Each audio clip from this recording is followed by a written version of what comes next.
everybody, welcome to McFarland Minutes, our weekly podcast hosted by Natalie McFarland, me, and founder and president of McFarland Productions, and Scout Foster, our outreach marketing manager.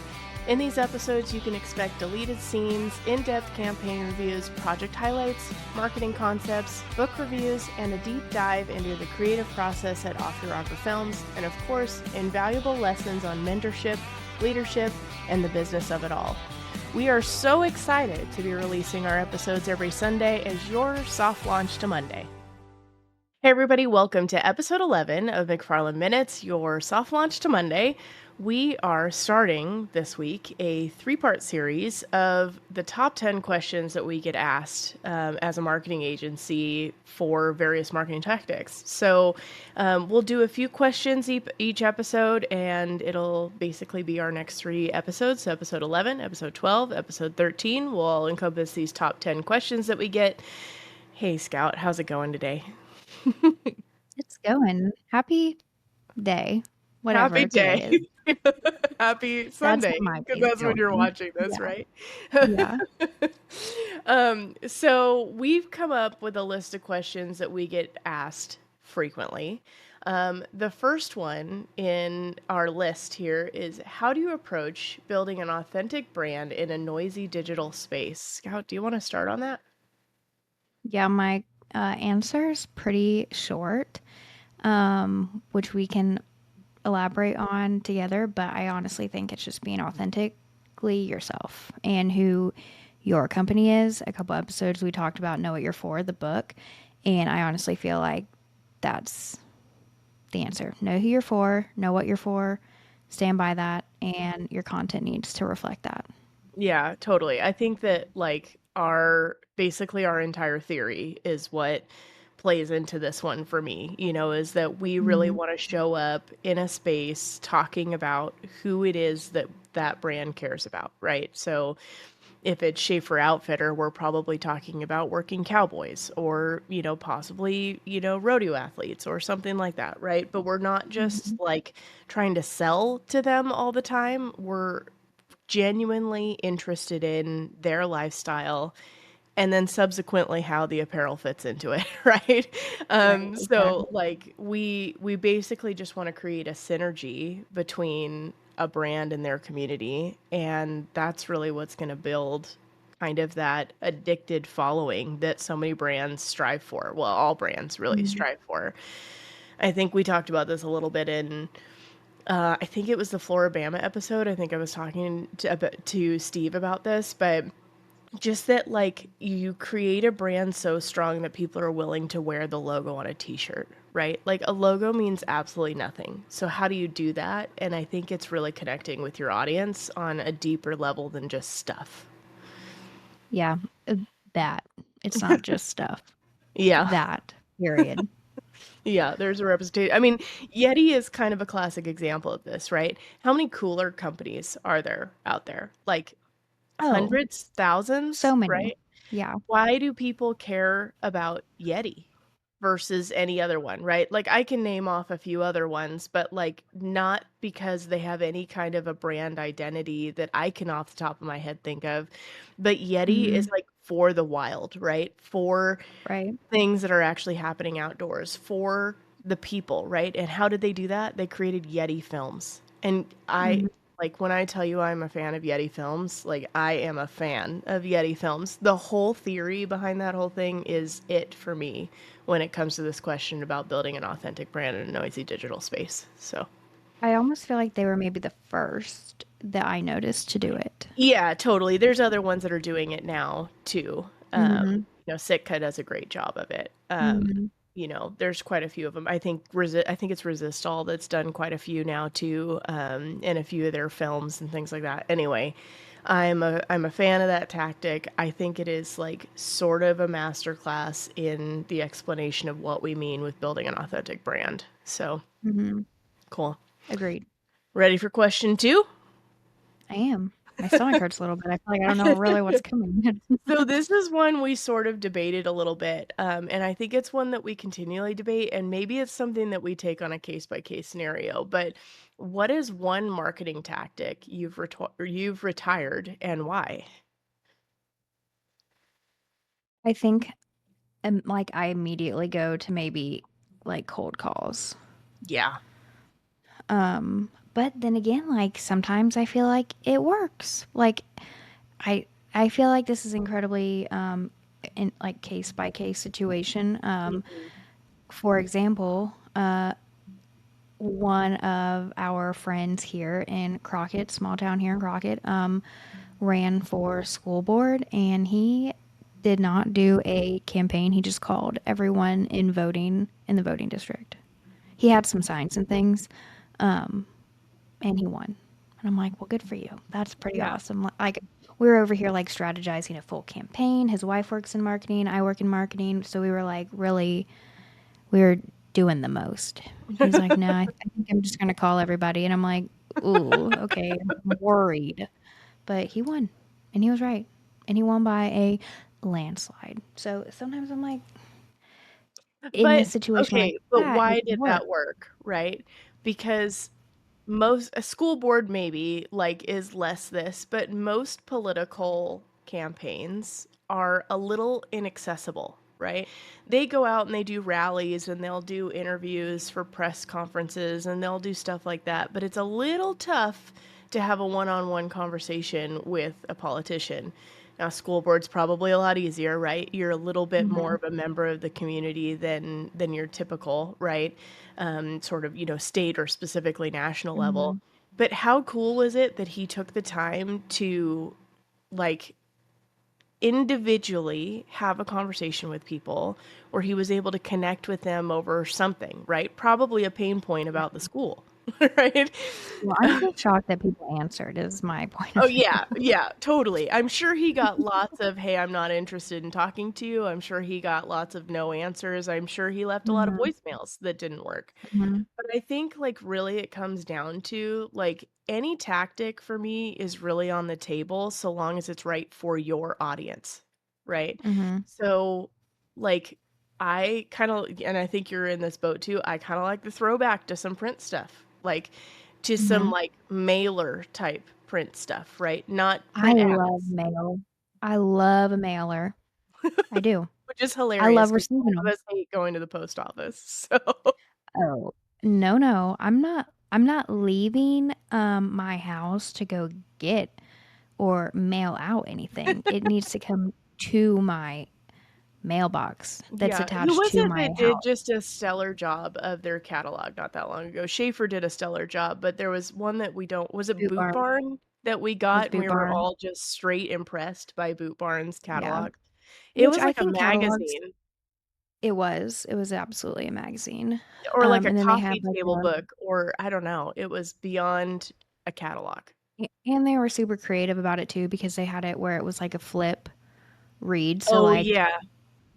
like it was both a front cover, like there wasn't really a back cover. It was front on like one side and you flip to about halfway and then everything is Would be like upside flipped upside down down. compared to the way you've Yeah, been, so you flip the whole book over, and now you've got, like, right. a whole A new front additional cover. yeah, Yeah. They yeah. did a really good job. Some of the mailers that I'm also loving, I love a mailer. Like I've said that, I'll say it again. You know what I'm saying? Like I love a mailer. It's so direct. I think is why I like it so much. But like visually, we have people around here. And I'm sure this is happening everywhere, but like just a few that I've received.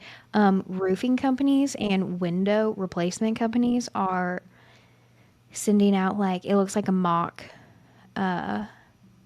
like they actually wrote on it, but they Oh, didn't. yeah, It's we get them obviously too. I feel like it is, like, Windows or something like yeah, that that we get. Yeah. yeah, but it looks like an invoice that they like just stuck in your door.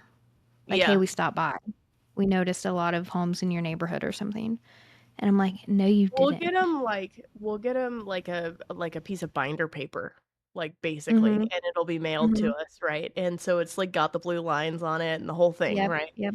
But it's printed, it's not Mm-hmm. actually handwritten or anything, but I don't know, kinda creative. I think another one that's kinda doing some cool stuff, and this is not a mailer, but kinda along that lines of, like, super simplistic, like, throw it back to something, like, easy is Marketing Millennials is a group organization that does like they have like a community, and then they have like an email marketing deal, and there's like quite a few things that go on with it. But lately they've been running ads on social that says, like, it literally says, we skipped the copy so we could make better email marketing, check us out. And it's like a black background with just white typeface on it. Like there's no graphic at all done with it.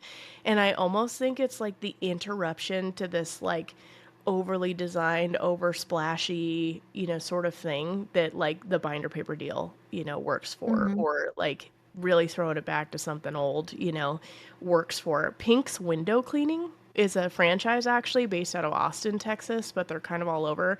They have done a throwback. Anyway, we could really get on this, but to Is stay this on the the time that topic. we should Is this the time where we should bring up the septic tank postcard thing that you got in Oh the mail? I God, feel I like don't it kind even. of is. So I am not a poop joke fan. But let me just preface this with, I am not a poop joke fan. So I got this in the mail and I was like, not for me, right? I am not your target market. But I don't remember. Do you remember what it said? It was like something about Meals on Wheels. It was Yeah, it was something. yesterday's. Was I it want to like find it. yesterday's Meals on? It was something awful. I feel like you sent me a picture of it somewhere. I feel like I could find it if I knew where you sent it to me, but I Yeah, don't that know was a while exactly. back. Like, It okay, was. do we remember it? Absolutely. I'm not probably going to buy from them. Is someone else going to? I Probably. might. That's clever. That's very clever wording. Also, I think they really nailed the SEO game because weren't they called like best septic Yeah, it was like something? best septic pumping or some maintenance, maybe something like that. Yeah. Anyways, I'm if you're listening to this, give your marketing team a raise. They are probably not, It was but good. We're uh, talking about it. yeah, we'll send it to them, I maybe. Yeah, I mean, I think really like going back to the marketing tactic that we've retired, like I think it's maybe not so much a tactic, but like a theory that we've Mhm. retired, right? Like we've Mhm. more retired the here by this culture than like I am adamantly against the here by this culture. So like maybe that's really what we've retired. It's not so much a tactic, but an approach or a theory. So, okay, Yeah, third I one. also think wait, I have more to say. Oh, sorry. Okay. Sorry. I also think a lot of like the old school things are coming back.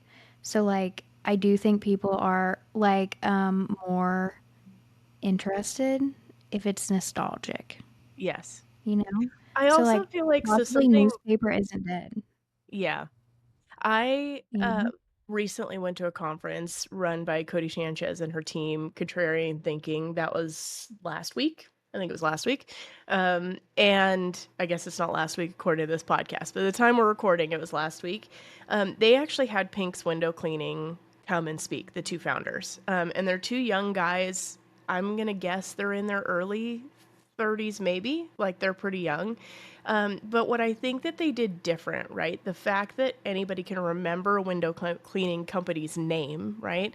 Is they've gone above and beyond with this like overly vintage branding, right? And I mean Mhm. both visually and in their values. And I think what they really have achieved is bringing back, like, I think he said something like, we're bringing back the milkman values, right? Where you could like count on the guy to be there at this time every single week. That's really what they're trying to do. Like they guarantee that they're going to be on time.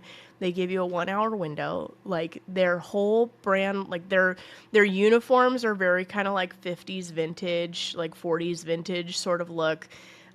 All of it is like throwing back to this like trust factor, and like they're going to be on time. How many times have you like needed to get internet installed at a new place that you're living at, or satellite TV, something, right, where you have to have a tech come to your house and they're like, "We'll be there sometime between 8 a.m. and 5 p.m." Yeah, between the hours of Monday through Friday, 8 a.m. and 5 p.m. and I'm like, Thank "All right, you. I'll see you then. Thank Thank you you. for Good being thing I so." work from home, right? Like if I was not a remote employee, that absolutely would not work, right? But most people would have to be like, even for me, right? Like I've got a run in town to the CPA, or I've got to go on, a trip somewhere for work, or whatever Mhm. the thing is. Being trapped in your house from 8 a.m. to 5 p.m., there is nothing more irritating than waiting on Yeah, somebody. because even if you were gonna be home anyways, now you have to be home. So now Right. you're just mad that you Yeah. have to be home, You're like but you didn't trapped. have to before. Yeah. Yeah. Yeah, I don't like it. Anyways, I'm ready for the third question now. Okay. Third question. How do you strategize when it comes to establishing a new affiliate and influencer program, and how do you get it started? Okay, are Interestingly we enough, talking we about did this for Schaefer. yes, are we talking about the program or a new affiliate? Like we're talking about the I think we're program, not talking about the program and getting then affiliates. subsequently the affiliates, right? Okay, I think you should talk about the program and then I'll talk about the affiliates because I feel like the program's a bit of a blur to me, to be honest with you. It was a bit of Yeah, a high so I stress think I situation. think with any client that we do this with, and honestly, I have to say that in the last 3, 4, maybe 5 years, this is probably my favorite service that we've started providing, is this Mhm. brand collaboration, influencer, endorsee, affiliate management system. Super love this. I think that the ROI on this is wildly good. I think that the amount of positives when it comes to establishing one of these programs goes way beyond the amount of click-throughs and then subsequent purchases that you get on the links that are assigned to those people. Like, I think you are getting much, much larger impact. Like, I would not be scared to say 4 to 5 times more effective than what you are actually getting in direct ROI from their links. But that all being said, starting a new program, I think that you need to establish a few things. Number one, we need to know who it is that we're talking to on the other side of the camera, right? Or the other side of social, or the other side of whatever. This can be your ideal client, your avatar, whatever you want to call this, right? We need to know who it is, or maybe a few, 3, 4 people Mhm. tops that we're talking to on the other side. We also need to establish what are the marketing pillars, like what areas of our community are we trying to reach, right? So Mhm. maybe it's rodeo, Western lifestyle like ranching, maybe it's fishing and outdoor sports and travel, right? We'll just go with those 4. If you're trying to reach those 4, break it down further. Like what kind of fishing and hunting? What kind of rodeo? Are we talking about junior rodeo? Are we talking about bull riding? Are we talking about PRCA? Something in between? Maybe all of them. Maybe we're talking about other Western sports, like not just rodeo. Defining and breaking that down so that you've got basically like 3, maybe 4 primary sections and then subsections to that. Okay, got that established. The next thing is find yourself something that will integrate with your website software wise, that will help you track the links, right? So that you are not having to 100%. figure out what affiliate sold what and for how much and what now do you owe them. Come up with it or get a system, right? If you've got Shopify, great news is there's several that integrate. We've used Impact, we've used a bunch of different ones, but the point is get a software that will, one, register those affiliates for you through the software. 2, will establish a link for them that they can utilize on their socials and things like that so that you can track when somebody is utilizing an affiliate link. 3, will track the earn on your site, right? So if you're e-com, then when somebody makes a purchase by using an affiliate link, you're going to need to know how to pay them, right? So like usually it's on a percentage or something like that. So long story short, you don't want to do that manually. You need the software, and get yourself a good one that will really help you and is easy to use for both you and the affiliate. That's going to save you a ridiculous Say that amount of time. again. Yeah, say it again, Say right? it. Say it again. Um, so then now you've got your software, you've got your pillars. Now we start filling in people from social that, one, are already followers of us, would be a great first sort of bar to entry, right? If you're already following us and you're already tagging us, I'm going to reward you, my current customer, first, Right. right? Mm-hmm. Secondly, I'm going to find people that align with the values of our current customer base that fit within that breakdown of pillars that we've made before. Third, we look at like a wide variety of how many followers they have, right? I don't want all of them having millions of followers, and I don't want all of them having 2,000 followers, right? So we certainly want to spread that out. Their profiles do need to be public. I don't think that you can be an affiliate or an influencer without having a public profile. And that could be, TikTok, Instagram. Shoot, I guess you could do it on Pinterest, Facebook. I don't know. You could do YouTube. it on LinkedIn, depending on the company. Um, Utilizing those in different ways and just looking at their following and like having a variety of size of audience. But I think that's like the primary establishment of the program. Do you want to talk about finding specific affiliates and then getting them signed up? One aside. We should say that we are talking about a 4-part program, right? We're talking about brand Mm-hmm. collaborations would be like brand to brand, organization to brand, right? Like that would be like Montana Silversmiths being the official silversmith of the PRCA. That's a brand collaboration. Wrangler and Whataburger, right? That's a brand Mm-hmm. collaboration. Definitely. Endorsees are going to be like singers, rodeo athletes, famous people within your industry Mm-hmm. that you could work with on an endorsee level. Third is influencers. These are people who are doing it for a living, right? They are making money off of working with brands to create content that eventually turns into sales.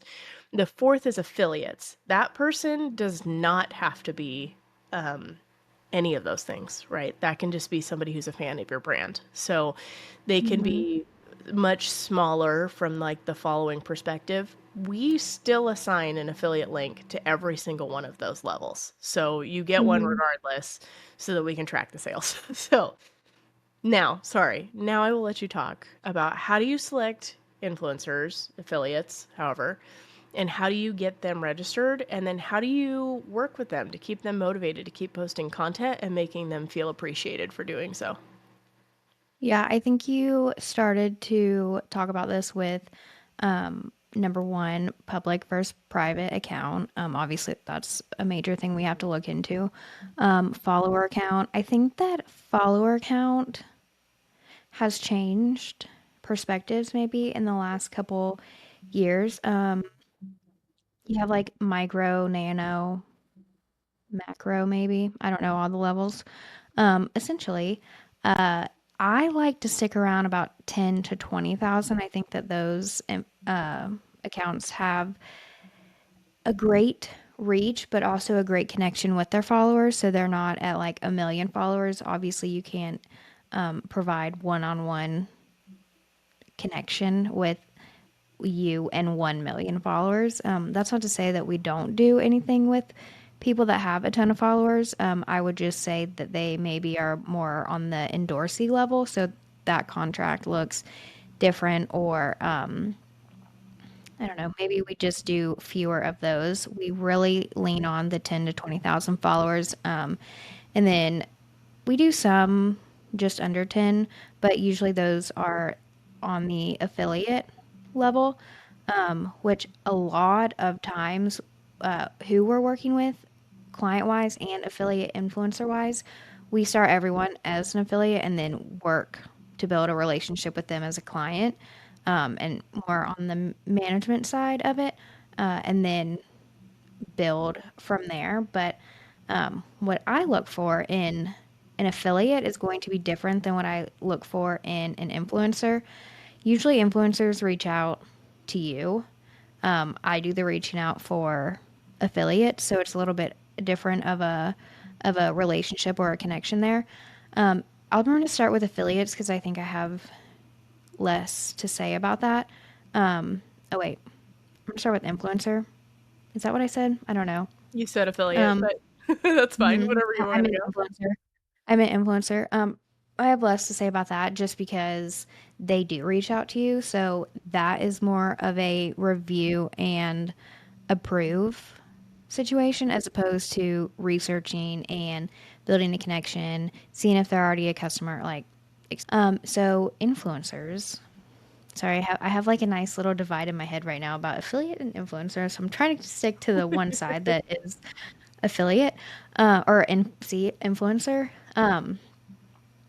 My number one thing for influencers is make sure that your media kit is flawless. Like I want it to that is your first or our first impression of you. No typos, please. You said it. Um and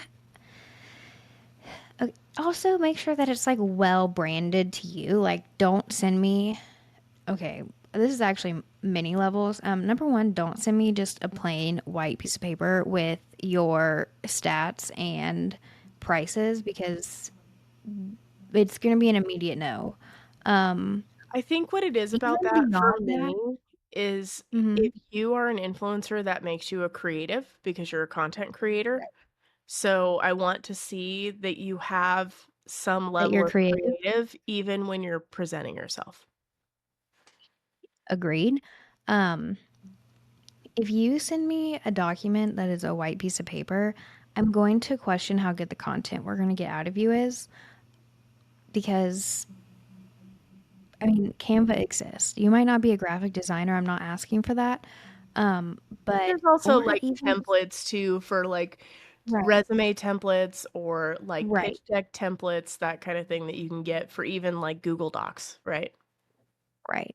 I just think like maybe add a few colors, maybe add some photo, maybe add like I'm gonna say screenshots of your stats. I understand that they can change and you'll want to update them, but make it a visually appealing on your media kit. Number one, if you're reaching out to me to be an influencer, have a media kit. That might have been the first point I should have said, but um, also, if you're the white PDF person, please don't send me an editable file, Oh gosh, like do not a send me an document. editable file. I can't even reply to your email at that point because I don't take you seriously. I think that's like my biggest That's thing true too, for applying influencers. for jobs. Do not send me a Word doc or something like that. That's Do true for not send it anything. editable. Don't send me a Unless this bid is a that way. collab. Yeah. Unless you're talking to your team member and you want them to add to your work. Don't send Editable one with content. edit access. Yeah, it's a no for me. I think that's mainly my points for influencers. We see a lot of good media kits. The ones that stand out are honestly the ones that stand out are horizontal and not vertical. I don't know exactly why that is, but I remember all of the horizontal ones I've gotten. The vertical ones, it just maybe is too much information. Um, I think the it just like horizontal feels more like a are presentation, right? When it it's does horizontal, it feels like like a a pitch, PowerPoint slideshow or a right? pitch or something like that. I'm with you. Yeah.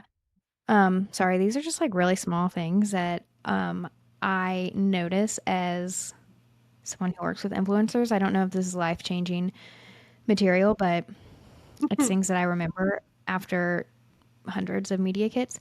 Um, okay, so your influencers usually reach out to you. If they don't reach out to you, I think that you should just start by reviewing your pillars and thinking of the people that you see in your scroll that would fill those pillars. Reach out, shoot them I would prefer shooting an email over a DM, but if you can't find their email, you can shoot them a DM for a request to email you. Moving to affiliates, this one's a little bit different and maybe less structured. There's less risk here. Um,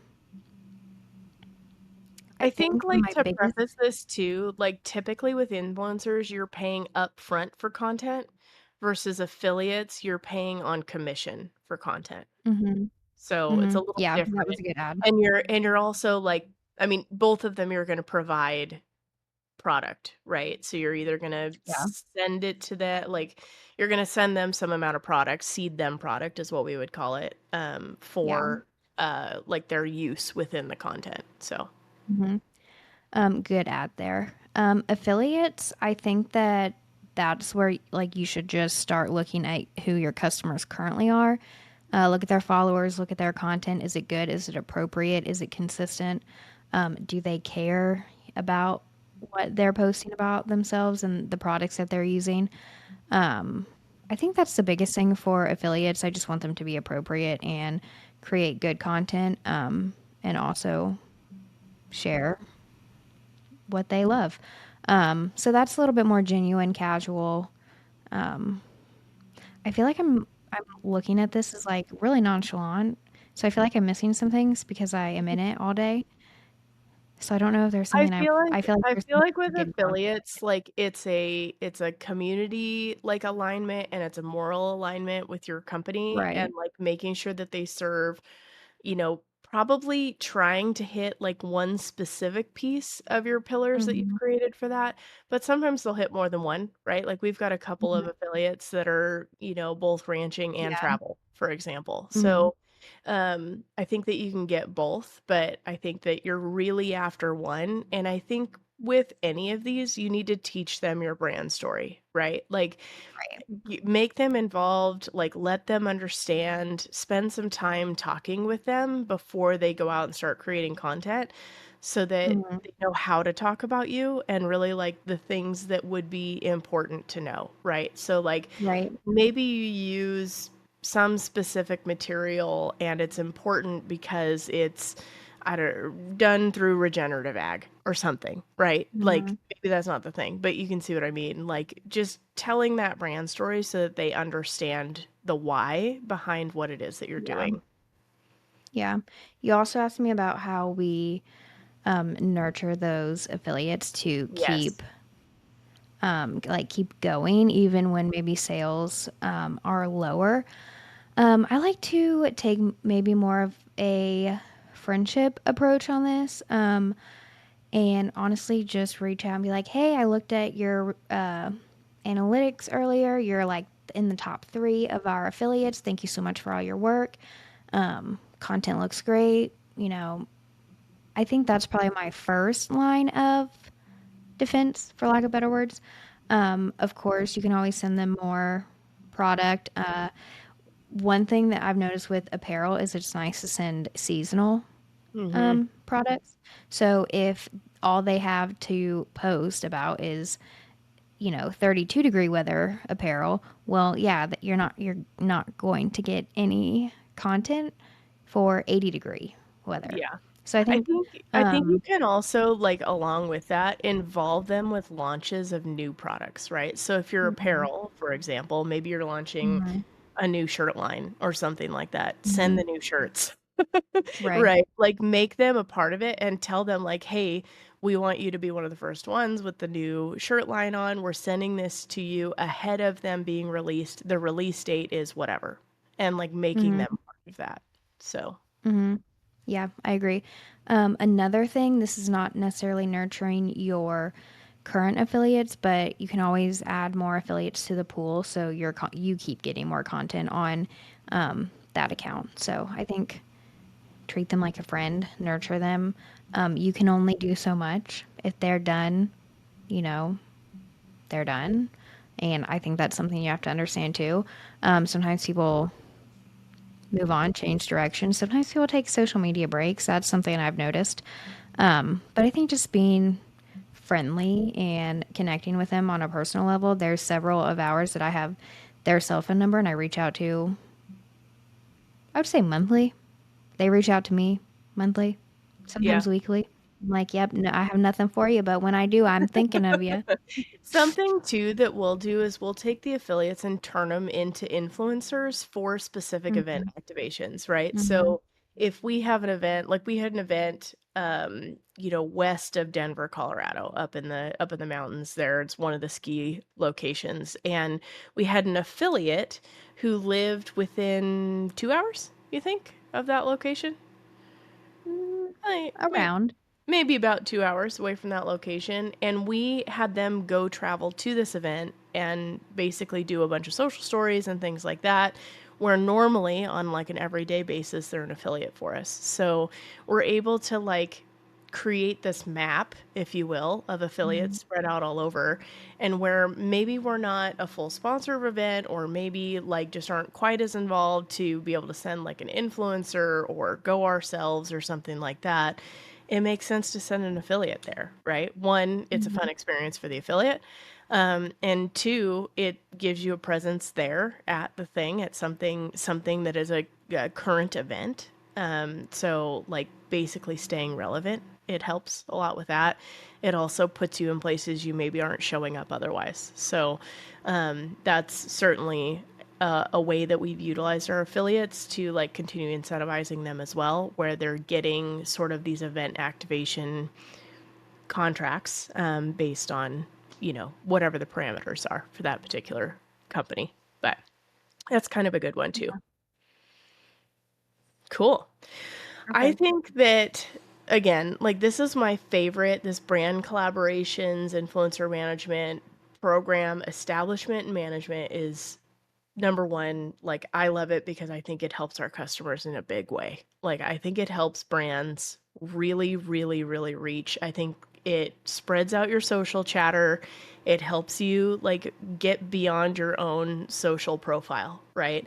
I Mm-hmm. think it helps you put people out there in the crowd, if you will. And it just really like energizes a brand beyond the, few sales or quite a few sales in some cases that you'll get off of a particular affiliate link. I just think that this is, kind of the way as of right now for being able to see rapid growth in a brand. Mm-hmm. Because you're just able to create that visibility. Okay, that's episode 1 of 3 on our series for top 10 questions we get asked for marketing as a marketing and creative agency. We'll be back next week with 2, maybe 3 more, depends on how much we chatter about each one of these. But thank you guys for joining us for another Sunday. We hope this was a great soft launch to your Monday.